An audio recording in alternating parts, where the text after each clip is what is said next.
Hi everyone, how are you today? I hope you're having a wonderful day. I'm so happy to have you back for another one of my bedtime stories. Tonight, I'll be telling you the story of the gentle life of James Madison. Now, let's begin.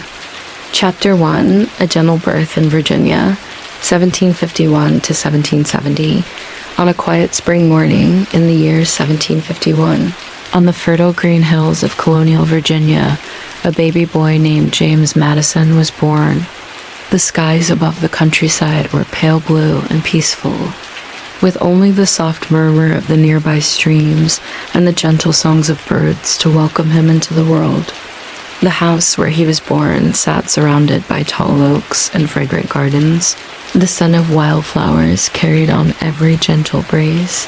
Little James was a small and delicate child at first, but his bright eyes showed a quiet spark of intelligence and curiosity even then. His parents, James Madison Sr. and Nellie Conway Madison, held him close in the warm light that filtered through the windows of their home at Montpelier. This was a gracious, comfortable place, built of brick and wood and filled with a rhythm of farm life, cows lowing in the distance, roosters calling in the morning mist, and servants moving gently about their work. Virginia was a different place then, a colony under British rule, with grand plantations and sleepy rivers where furies glided slowly across the water. Farmers grew tobacco in long, green rows, and the rolling hills of Orange County glowed golden under the setting sun.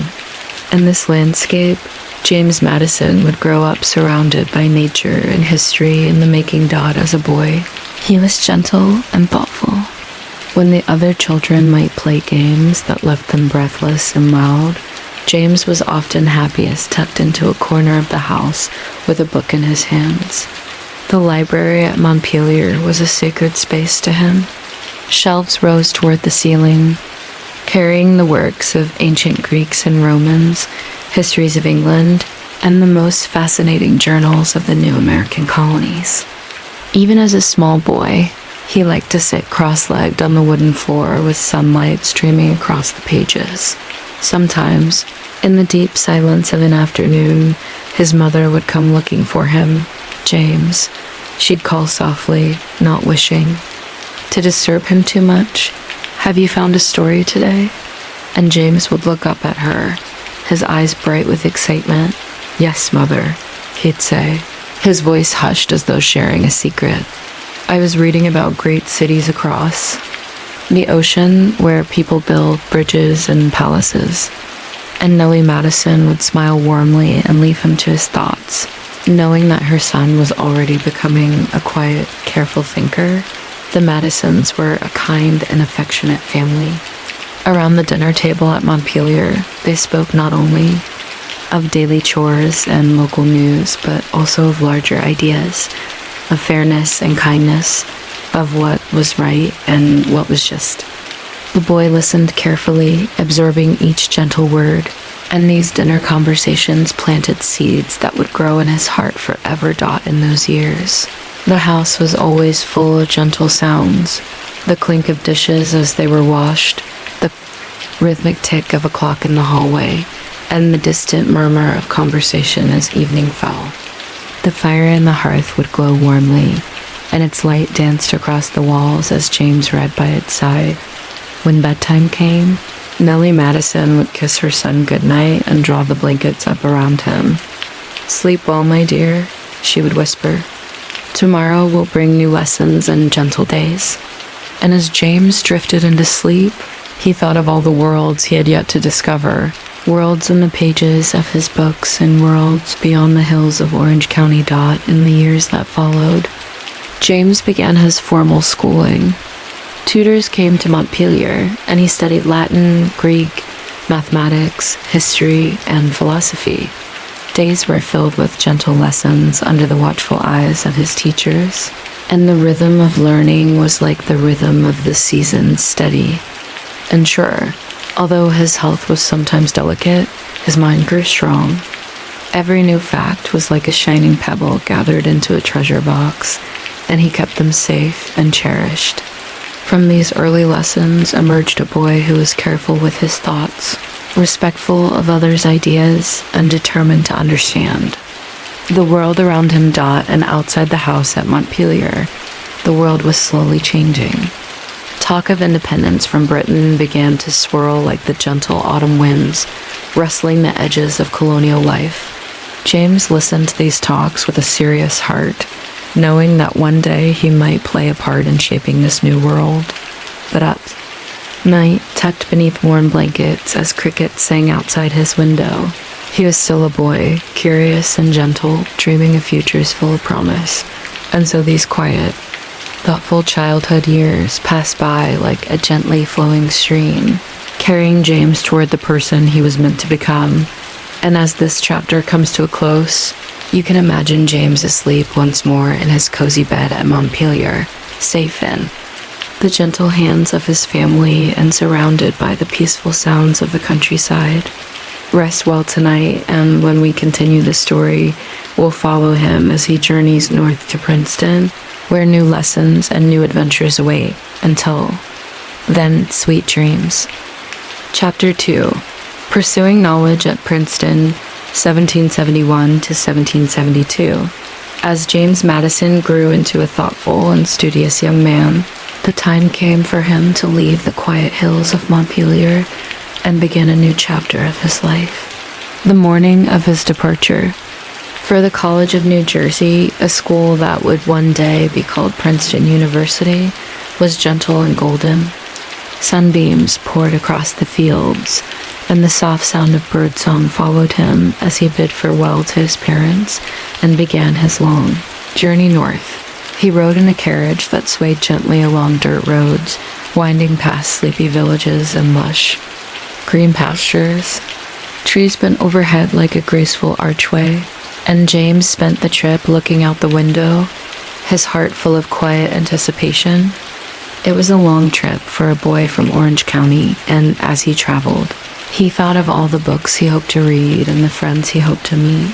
When at last he arrived, the college was like something from one of his books, a grand brick building framed by towering oaks and stately elms.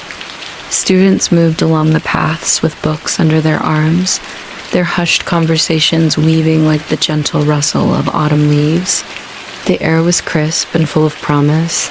James settled into his small room, plain but warm and prepared himself for the days ahead. From his window, he could see a quiet green lawn where students gathered to debate philosophy or read beneath the shade of trees. The halls inside were filled with the scent of ink and parchment, and every creak of the wooden floors spoke of the centuries of learning that had taken place there. And oh, how James loved to learn. Each morning began with classes under the careful guidance of his professors, gentle, learned men who spoke of history, rhetoric, science, and Latin. Sometimes they read aloud in stirring tones from Cicero and Virgil. Other days they discussed the rise and fall of empires, their words filling the room like a melody. James listened carefully, pen scratching on the page as he filled his notebooks with thoughts and questions. He had a remarkable gift for patience and concentration, and where others might grow restless, James would simply lean a little closer, eyes bright with interest. When classes ended, there was always time for private reading. In the library, light fell softly through tall windows onto long wooden tables where students bent over their books. Here, James could lose himself for hours, delving into the great works of Enlightenment thinkers, John Locke, David Hume, Montesquieu, and letting their ideas take root in his mind. Some evenings, a gentle hush would settle over the college halls as students gathered to practice oratory, reciting passages they had memorized. On those nights, the corridors echoed with stirring speeches about liberty, knowledge, and the nature of justice. James was often one of those students, standing a little straighter, voice measured and calm as he spoke. Though he was quiet by nature, he had a remarkable way of making people listen, as if every word he chose was as carefully considered as a fine piece of music. And as the months went by, His circle of friends grew. There was always someone to share a quiet walk with on the lawn or a thoughtful discussion over dinner in the hall. Late at night, they would talk in hushed tones about the future of the colonies, about their hopes and fears for the years to come. The gentle light of their candles flickered against the dark windows, making their world feel safe and small and full of possibility. James cherished these friendships. They were like warm lanterns glowing in the gentle dark of his youth, bonds built on mutual respect and a shared hunger for knowledge. It was these bonds, too, that would give him strength in the years ahead. And though Princeton was often challenging, the days long, the lessons difficult, James thrived. The steady rhythm of scholarship suited him perfectly. Every morning was a new chance to learn, and every quiet evening was a time to reflect on what he had studied. Even when illness weakened him, for his health was never strong, he held on to his books and his thoughts with a quiet determination. Sometimes, as he prepared for sleep, he would look up at the gentle glow of the moon outside his window and feel a deep peace. Though far from home, he felt his family's love wrapped around him like a blanket. He knew he was exactly where he was meant to be, preparing his heart and mind for the work that lay ahead. And as he drifted to sleep, thoughts of the future floated through his dreams like soft clouds across a summer sky. Whatever lay before him, he knew that these gentle years of study at Princeton would be the foundation for a life guided by knowledge, compassion, and reason. And so, as this chapter comes to a close, imagine James Madison asleep in his college room, the light of the moon glowing peacefully across his face. Rest well tonight, and when we continue, we will follow him home again, back to Virginia and into the stirring currents of history that would call him to greater things. Until then, sweet dreams. Chapter 3. Early Political Awakening, 1773 to 1776. When James Madison finally returned home to Montpelier after his studies, he was greeted by the familiar softness of the Virginia countryside. The rolling hills glowed green under the gentle sun, and the scent of pine and wildflowers drifted on the summer breezes. How comforting it was to see his parents again, to walk the quiet paths around the family home, and to feel the warm light of home all around him. Yet even as he enjoyed these peaceful days, James felt a quiet stirring deep within, a sense that change was approaching, both for himself and for the world around him. By the early 1770s, talk of liberty was spreading like gentle ripples across the colonies. Farmers and shopkeepers spoke of unfair taxes and distant laws. In the towns and villages, newspapers carried passionate essays about freedom and self-government. And here in Orange County, James listened carefully. His neighbors' voices were earnest. Their hopes for a better future were heartfelt. Although his health was fragile, his mind was strong and steady.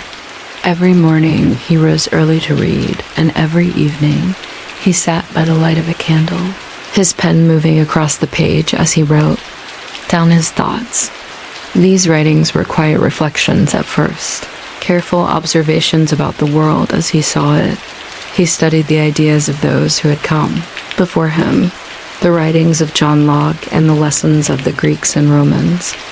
Late at night, under the gentle glimmer of moonlight outside his window, he thought about justice, liberty, and what it meant to live a good and honest life. And as time passed, those thoughts began to grow into a quiet determination. When his father was chosen to serve on the local committee of safety, a group of respected men who met to talk about what should be done, James often attended with him. Sitting toward the back of the meeting room, he listened closely as they discussed Britain's new laws and the hardships they placed on the colonies. Though he was one of the youngest present, his gaze was focused and serious, and his heart was already beginning to embrace the responsibilities that would one day be his. The more he listened, the more he felt that careful reason and thoughtful action would be needed if this fragile young land was to find its way. It was not loud anger that moved him, nor rash decisions, but the slow, steady light of knowledge and compassion that, as the years moved on and tensions with Britain continued to grow, James was asked to take on more duties. Gentle and patient, he became a trusted voice in his community, someone people could turn to for wisdom. When he was elected to Virginia's Revolutionary Convention, it felt like the first step on a much longer journey. Even then, he accepted the honor with his characteristic humility. There was no grand speech, no proud boasting, only a quiet acknowledgement that he would do his best. And so he did that in Williamsburg. The halls of the convention were filled with earnest men who hoped to chart a new course for America. James sat among them, his hands folded calmly before him as he listened, spoke thoughtfully, and helped craft a constitution for Virginia that honored the rights and freedoms of its people. Though these times were tense, rumors of war were spreading like summer storms across the hills, he felt at peace in his purpose. Each day was like a small stepping stone across a broad, gentle river that would one day carry him toward a greater future. When night fell and the day's work was done, James would often retreat to a quiet corner with his books or take a walk. Beneath the stars, the world was changing around him, yet he remained grounded in his calm resolve. The lanterns of Williamsburg glowed softly in the streets, and crickets sang in the warm grass beyond the town. And beneath the same starry sky that shone over Montpelier, he thought of his parents at home, of his mother's kind hands, and his father's steady voice, and hoped that whatever trials lay ahead, he could face them with wisdom and gentle strength. And so this chapter ends with James Madison asleep once again under a peaceful night sky, his dreams full of thoughts about the future and the quiet certainty that he is on the right path. Rest well tonight, and when we continue, we will follow him to Philadelphia, where his careful thoughts will help shape the very soul of a new nation. Until then, sweet dreams. Chapter 4, Crafting the Constitution, 1787. By the spring of 1787, James Madison was preparing for one of the most important journeys of his life. The warm hills of Virginia glowed green with new life, and gentle breezes carried the scent of wildflowers across Montpelier. Yet even as he savored these peaceful days at home, he felt a quiet purpose calling him north to Philadelphia, where the future of America itself would soon take shape. When at last he set out, the road stretched long and winding before him, shaded by leafy trees and crossed by small streams that glimmered in the sunlight. With each mile traveled, James thought of the fragile young nation and all that might be accomplished if its leaders could work together in a spirit of reason and fairness. And when he finally arrived in Philadelphia, he found a city alive with gentle energy. The cobbled streets echoed with the clop of horses' hooves and the murmur of voices discussing the great work ahead. Carriages rolled by carrying delegates from every state, and flags stirred in the light breeze above Independence Hall, the stately brick building where they would soon begin dot as James took his seat in the grand meeting room. Sunlight streamed through tall windows and cast warm patterns on the wooden floors. The air was rich with the scent of parchment and ink, and men from across the states nodded in solemn greeting. George Washington presided at the front of the room, his calm and steady presence reassuring all present. And then the work began. James listened carefully as voices rose in measured debate.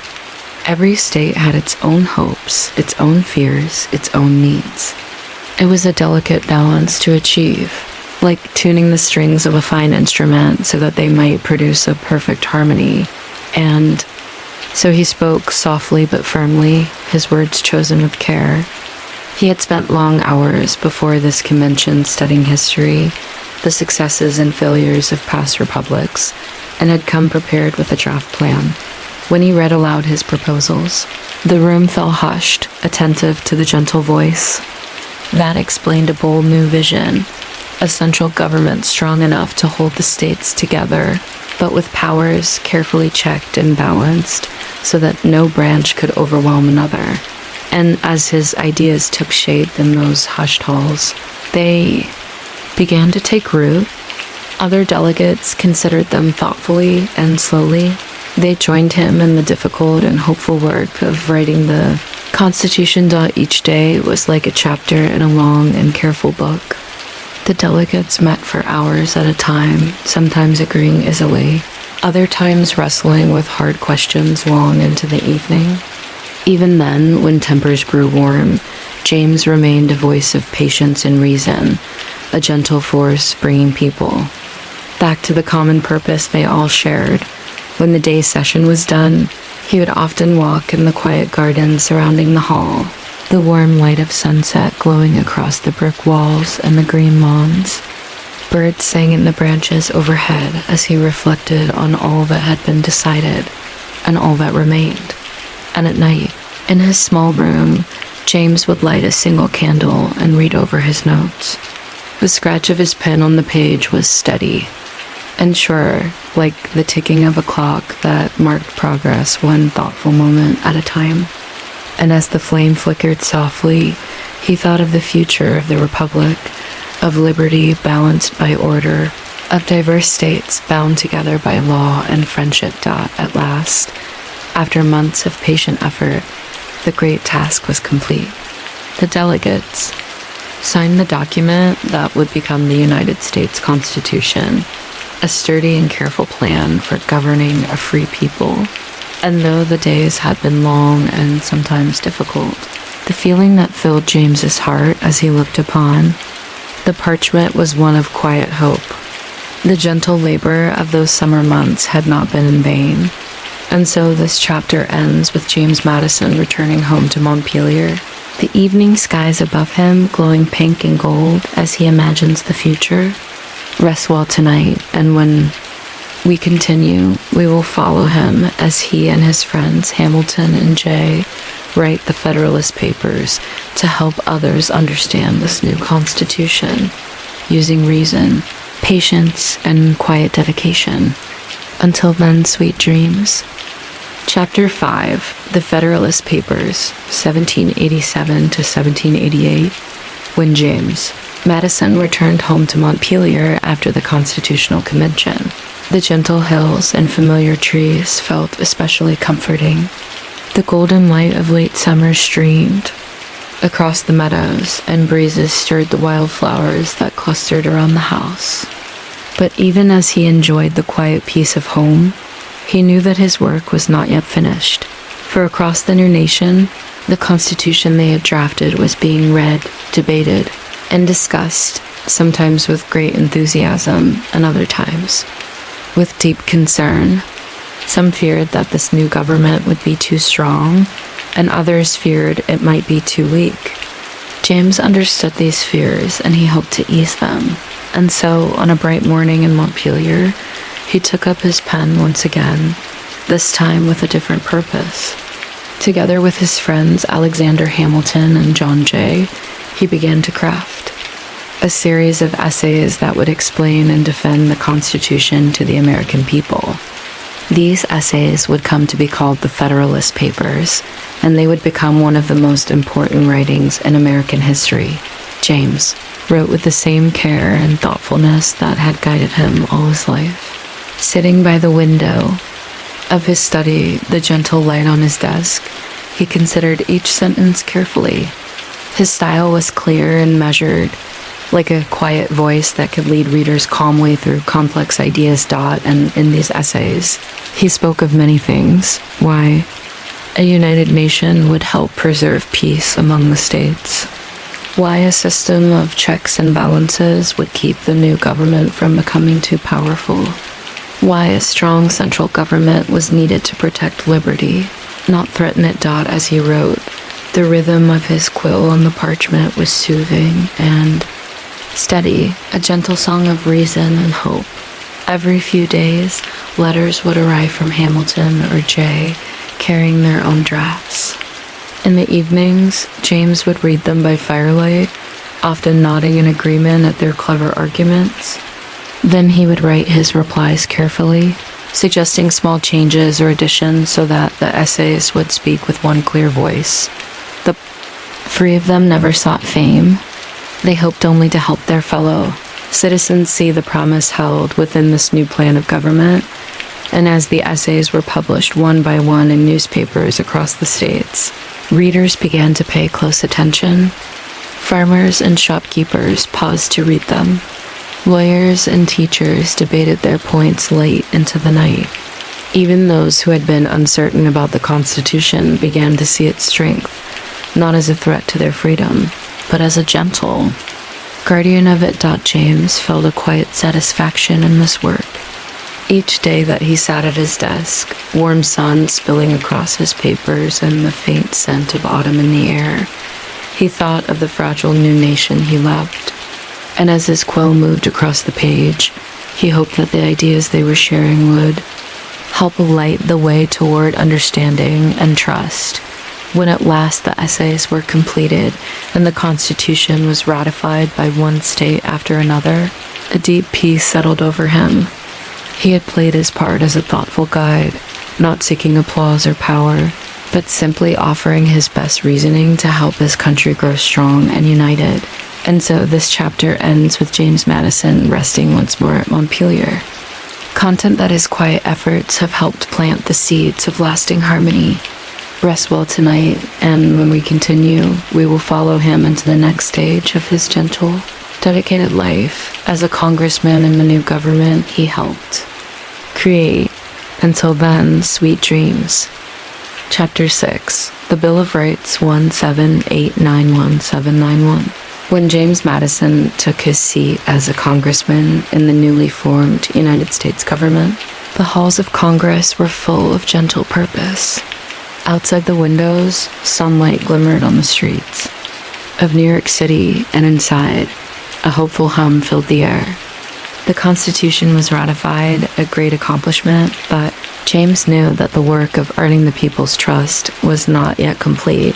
Many citizens and leaders across the states had asked for a clearer, stronger protection of individual freedoms. They wanted to be sure that this new government could never take those freedoms away. Some worried that without these protections spelled out in plain language, even a good government might grow too powerful. James understood these fears, and he respected them. In his heart, he too believed that freedom deserved careful and gentle safeguarding. And so, with his usual quiet determination, he set himself the task of creating a Bill of Rights, a list of amendments that would clearly state the liberties every American should enjoy. By the light of morning, when the world was hushed and new, he sat at his desk surrounded by drafts and letters from citizens. Dipping his pen into ink, he began to shape these thoughts into words that were simple and strong. The freedom to speak one's mind and practice one's faith. The right to be secure in one's home and person. The assurance of fair trials and protection under the law.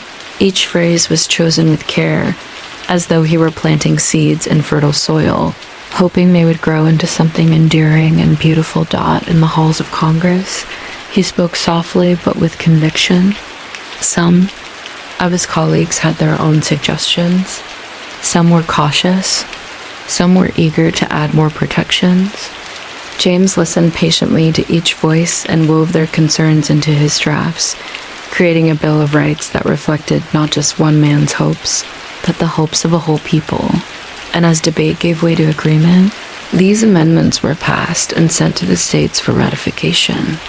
James felt a gentle peace as he watched this process unfold, not grand and triumphant, but careful and sincere, like the smooth turning of a wheel that would help guide the new nation on its path.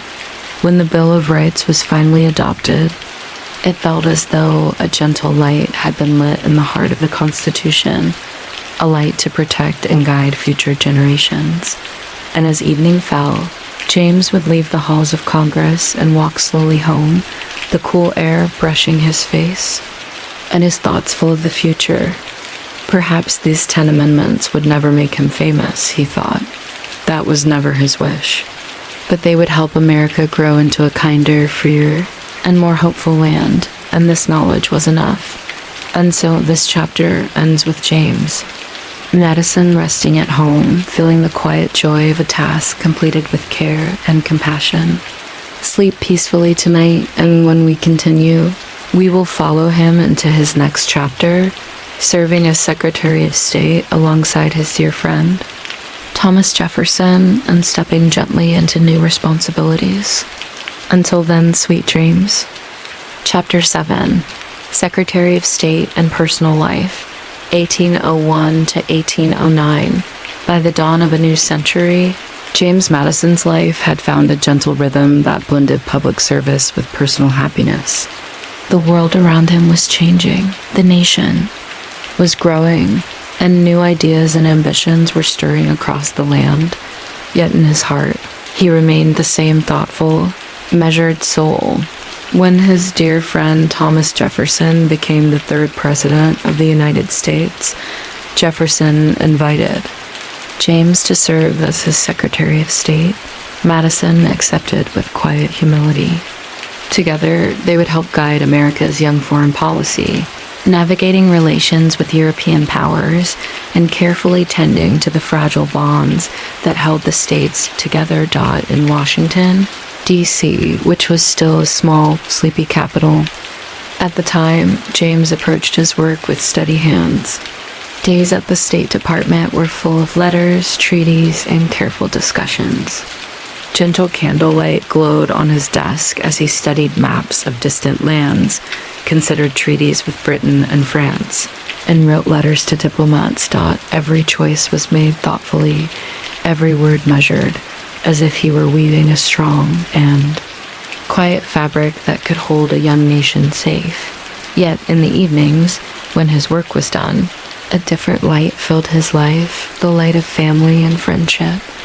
James had found his perfect companion in Dolly Payne Todd, a bright and gracious widow with a warm smile and a kind heart. She brought laughter and gentle joy into his days.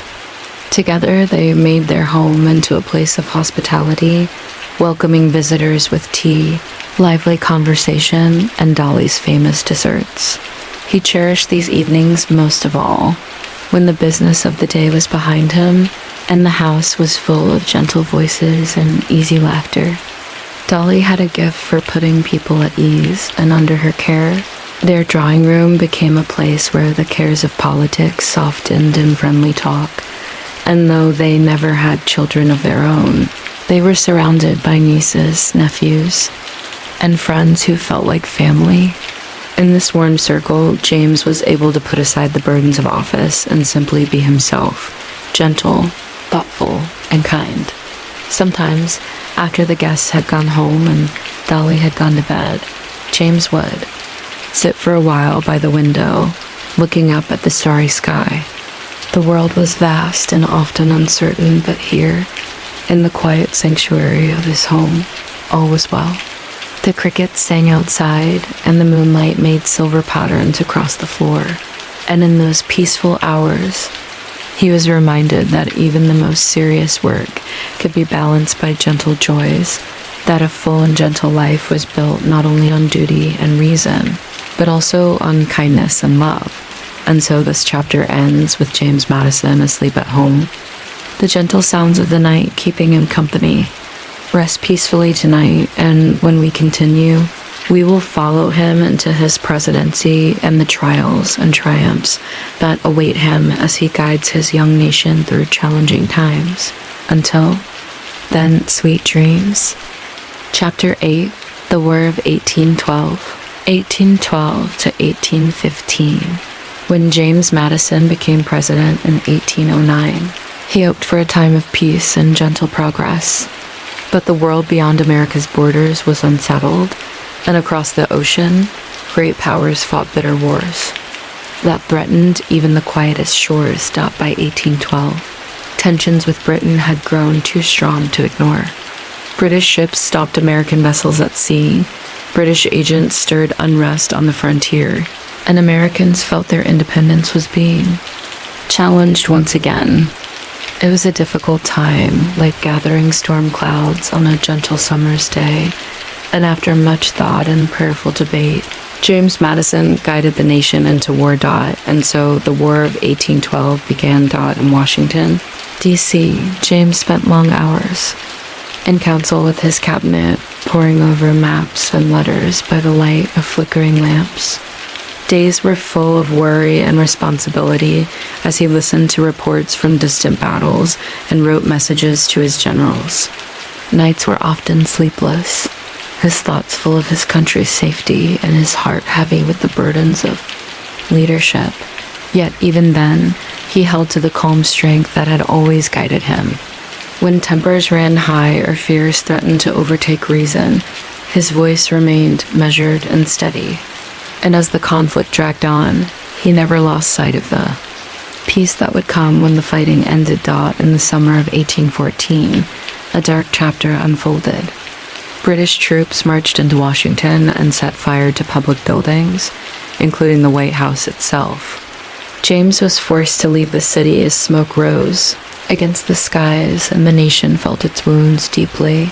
Yet even in these hardest moments, a light remained.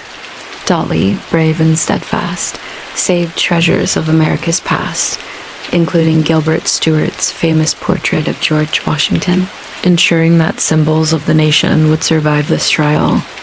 James thought often of her courage and felt a quiet pride knowing that they faced these troubles together. And then, as the months passed and winter came and went, the tide began to turn. News arrived of a victorious defense of Baltimore at Fort McHenry, where a great banner had flown bravely through the night. A new song, the Star-Spangled Banner, was heard across the land, its words lifting spirits and stirring hearts. At last, in 1815, came the gentle promise of peace. The Treaty of Ghent was signed, and America emerged from war with its honor intact, and its hopes for the future brightened once more. When President Madison returned to Washington after the city was rebuilt, he looked upon the scars left by war with a solemn gaze, and then turned his eyes toward the future. In his heart was the quiet conviction that the nation had grown stronger, and that with patience and care, it would continue to flourish. And as he spent evenings at home once more, Dolly's laughter filling their rooms and friends gathered around them, he felt a gentle relief knowing that the dark days had passed and that better ones lay ahead. And so this chapter ends with James Madison resting at peace after the trials of war, the warm light of home surrounding him once again. Sleep gently tonight, and when we continue, we will follow him into his retirement years at Montpelier, a time of reflection, gratitude, and quiet fulfillment. Until then, sweet dreams. Chapter 9, Retirement at Montpelier, 1817 to 1835. When James Madison left the presidency in 1817, he felt a deep sense of peace as he and Dolly returned home to Montpelier. The hills of Orange County glowed green in the gentle light of spring, and the stately oaks whispered welcome as their carriage rolled up the familiar drive. After so many years of service, the quiet rhythm of life at Montpelier was a true gift. Days began with the sunrise spilling softly across the meadows and the scent of honeysuckle drifting on the breeze. Evenings were spent on the porch, hands intertwined with Dolly's, listening to the crickets and feeling the stillness settle around them like a warm embrace. James walked often along the wooded paths that wound around the estate, his thoughts accompanied by the rustle of leaves and the cheerful songs of birds. Sometimes he would stop beneath a favorite tree, reflecting on all that had come before, the stirring debates of the Constitutional Convention, the gentle triumph of the Bill of Rights, the trials of war, and the friendships that had sustained him. In these moments, a quiet gratitude filled his heart. Life had not been without its hardships, illness, loss, and the weight of decisions that affected countless lives, but it had also been full of purpose. And here at home, surrounded by loved ones and familiar hillsides, he felt that purpose settle into a gentle, lasting peace. And though retired from public office, James never stopped tending to the ideas that had shaped his life. Visitors came, often to Montpelier, friends, students, and admirers seeking his company and counsel. They would sit with him in his library or on the veranda, where gentle breezes stirred the trees, and talk about the future of the nation, about liberty, and learning about the responsibilities of citizenship. James welcomed them warmly. His voice was quiet, yet his thoughts were bright and clear as ever, lighting the path toward understanding. And when the visitors departed, they carried with them a sense of calm inspiration, as though they had been in the presence of a gentle beacon. Dolly filled their house with warmth, hosting lively teas and summer picnics beneath the old oaks. Laughter and music drifted across the lawn, and James felt immense happiness, knowing that their home was a place of joy, as well as thoughtfulness. As the years passed, and his hair grew silver like morning mist, James spent his days reading by the fire or strolling with Dolly through their gardens. The world beyond their hills continued to change. New states joined the Union, new ideas flourished, and though he was far from the halls of power, he watched with quiet interest, hoping that the gentle spirit of reason and freedom would forever endure. And at night, when the house had grown still and the soft light of the moon filled his bedroom, James would close his eyes, feeling safe and thankful for all that had been and all that was to come. And so this chapter ends with James Madison asleep at Montpelier, his heart at ease and his days rich with quiet joy. Rest peacefully tonight, and when we continue, we will follow him into the gentle closing of his long and thoughtful life, his enduring legacy as one of America's most careful and kind-hearted founders. Until then, sweet dreams. Chapter 10, Legacy of a Gentle Soul, 1836 and beyond. As the years moved gently onward at Montpelier, James Madison spent his final days surrounded by the hills and gardens he loved. The morning light brushed the windows with a golden glow, and the scent of magnolia blossoms drifted across the lawn. He was an old man now, his hair silver, his hands softer with time, and his life's work was nearly complete. He had seen his country grow from a fragile collection of colonies into a strong and hopeful nation. Guided by the Constitution he had so carefully helped to craft, and though his body had grown frail, his spirit remained gentle and strong. Visitors still came to seek his company, to listen as he shared memories of the past and quiet hopes for the future. His voice was soft but sure, like a breeze stirring the branches of a great and enduring tree. When at last his time came in June of 1836, James Madison passed peacefully at Montpelier, his thoughts full of his family, his country, and all the years that had been. Those who knew him spoke often of his humility, his kindness, and his steadfast commitment to reason and freedom. His life had been like a steady light through turbulent times, and that light would continue to shine long after he was gone. In the words of the Constitution, in the freedoms guaranteed by the Bill of Rights, and in the gentle ideals that shaped a hopeful nation. And so his story ends, not with fanfare or grandeur, but with a quiet sense of purpose and peace.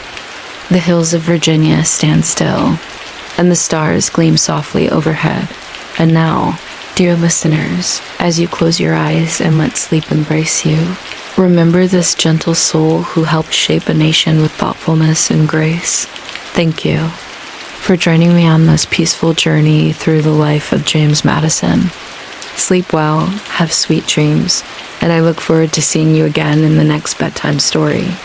Until then, good night and rest peacefully. See you again in the next video, dear listeners.